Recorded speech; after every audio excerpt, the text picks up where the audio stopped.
ఈరోజు రీతుని స్కూల్లో జాయిన్ చేయడానికి వెళ్ళానండి. సో, స్కూల్లో జాయిన్ అయితే చేయించేసాను. ముందు నర్సరీ అయితే ఎక్కడ చదివిందో అక్కడే ఎల్‌కేజీ కూడా జాయిన్ చేపిచ్చేసానండి.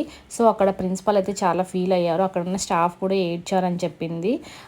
అంటే రీతు వాళ్ళ నాన్న చనిపోవడం చాలా బాధాకరం. సో, స్టాఫ్ కూడా ఏడ్చారు. చాలా ఫీల్ అయ్యామని చెప్పింది. సో, సేమ్ స్కూల్‌లో జాయిన్ చేసేసి వచ్చానన్నమాట. ఇప్పుడు అన్నీ ఒక్కదాన్నే చూసుకోవాలి. స్కూల్ జాయినింగ్ కావచ్చు, పాపకి ఏం కావాలి, షాపింగ్ మొత్తం చిన్న పాపని ఇంట్లో పెట్టి చూసుకోవాల్సి వస్తుందండి.